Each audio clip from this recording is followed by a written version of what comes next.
কবি বলেছেন মিলাইবেন তিনি মিলাইবেন, তা কবি কিন্তু মিলিয়েছেন বেশ ভালো করে, কিন্তু তিনি যে এত বড় ভবিষ্যৎ দ্রষ্টা সেটা কিন্তু কারুর জানা ছিল না। তিনি লিখলেন এপাং ওপাং ঝপাং, আর আমরা সবাই ড্যাং ড্যাং। সত্যি হলো তাই, ওনার নিজের সব সাকরেতরাই তেমন এপাং ওপাং ঝপাং ঝপাং করে ঝাঁপ দিচ্ছে আর ড্যাং ড্যাং করে অন্যদিকে গিয়ে ফিরছে। কবি নিজেও কিন্তু এপাং ওপাং ঝপাং করে, যেটা নাকি ওই একদিন সাইনবোর্ড ছিল সেই দিকেই ড্যাং ড্যাং করে কিন্তু চলে যাচ্ছেন।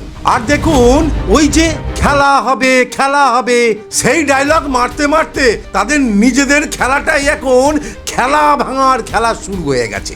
এই রাজ্যে এখন কিন্তু একটা দারুণ পরিস্থিতি তৈরি হয়েছে, মন দিয়ে শুনবেন। দেখুন, যিনি এখন বিজেপির মুখ্যমন্ত্রী তিনি কিন্তু এক্স তৃণমূল, আবার যিনি এখন ওই বিরোধী দলনেতা হবেন আর কি তিনি এক্স সিপিএম, আর যিনি এখন এক্স মুখ্যমন্ত্রী তিনি আবার যেন এখন হয়ে যেতে চলেছেন এক্স তৃণমূল। কি ব্যাপারটা সব কেমন ঘুলিয়ে যাচ্ছে না? ঠিক আছে, তাহলে পুরো ভিডিওটা দেখুন। জীবনে রোজ কত কি ঘটে। আচ্ছা, 2 মিনিটের জন্য চোখটা বুজে একবার ভাবুন তো যে এই 2026-এর ভোটেও তৃণমূল ক্ষমতায় এসেছে, মানে তৃণমূলই জিতেছে। আচ্ছা বলুন তো ঠিক কি কি ভাবতেন আপনি? আজ রাজ্যে কি কি ঘটতো? ডিজে বাজতো, রবীন্দ্রসঙ্গীত বাজতো না? ভাবতেন নিশ্চয়ই। আবার ভাবতেন এই যে দিদিমণির সবচেয়ে যে কাছের মানুষ সেইগুলো কে কে হতেন? কে?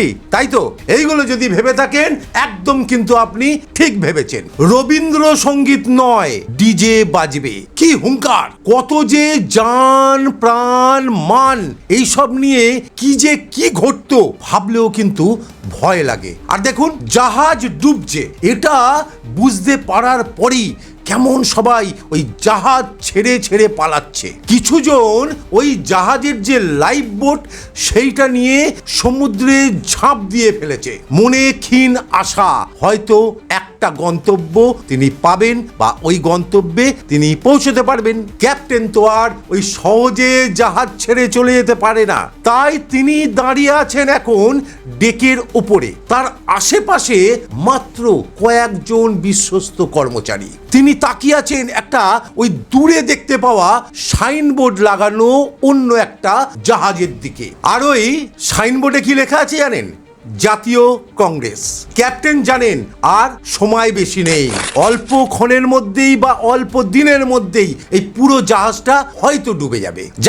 যাই হোক করে কিন্তু ওই জাহাজে উঠতেই হবে এই ক্যাপ্টেনকে। এই যে ক্যাপ্টেন, সেই ক্যাপ্টেন কিন্তু আবার একজন কবি, আর কবিরা হয় একটু ভবিষ্যৎদ্রষ্টা। তাই তিনি অনেক দিন আগেই তার একটা অমর কবিতায় লিখে গেছিলেন এপাং ওপাং ঝপাং, আমরা সবাই ড্যাং ড্যাং। সাসপেন্ড হওয়া সিপিএম থেকে আসা ওই বিধায়ক তিনি এখন ওই তৃণমূলেরই বিক্ষুব্ধদের মনের নাকি বিবেক। রাজনীতি আজ এমন একটা জায়গায় যে কাল যাকে চোর বলেছি আজকে বলছি মিত্র। রাজনীতির এই ঘোলা জলে আজব আজব চিত্র। দিনের পর দিন যারা দলটা করছিলেন অন্ধের মতন বিশ্বাস করতেন এই দিদিমণিকে। তৃণমূল ক্ষমতা থেকে সরতেই দিদিমণি হয়ে গেলেন তাদের চোখের বালি। আর ফের যদি দিদি ক্ষমতায় আসতো তৃণমূলে, তবে এই নেত্রীকেই তারা কিন্তু দেবী বানিয়ে দিতেন। গত কয়েক বছরে কিন্তু এটাই হয়ে এসেছে। কেউ বলছেন মা শারদা, কেউ বলছেন মা দুর্গা, কেউ বলছেন জগৎ জননী।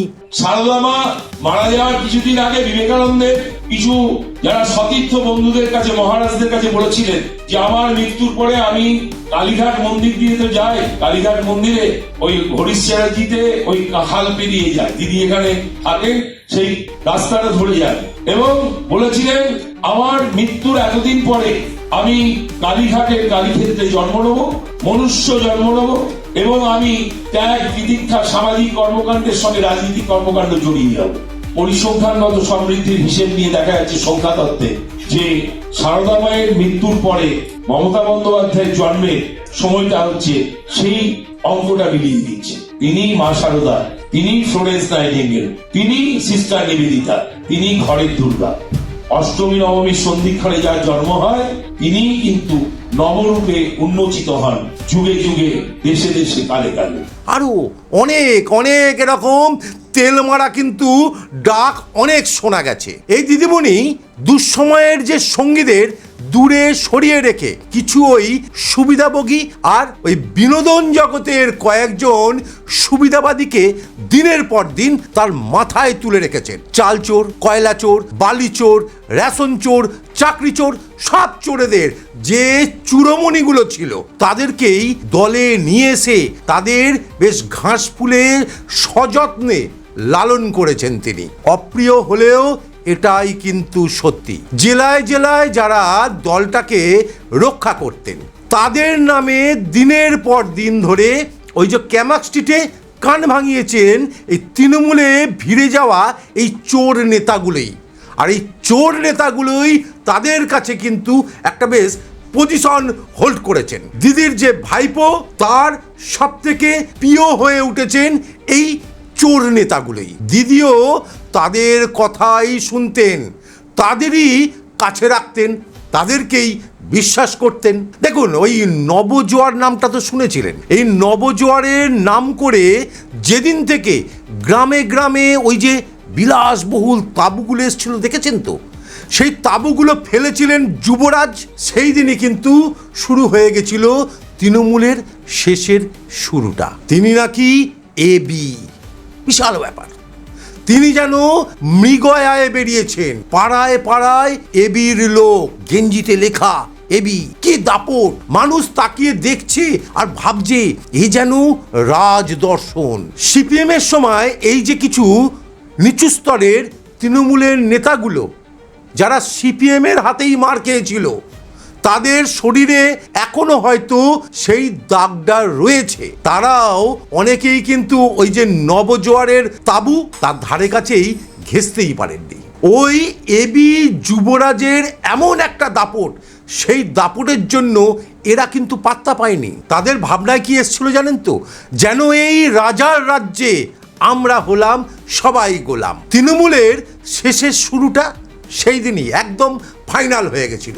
একটা গল্পের লাস্ট লাইনটা বলে আজকের এই প্রতিবেদনটা শেষ করব। সেটা হলো, মাসি তুমিই কিন্তু ফাঁসির কারণ।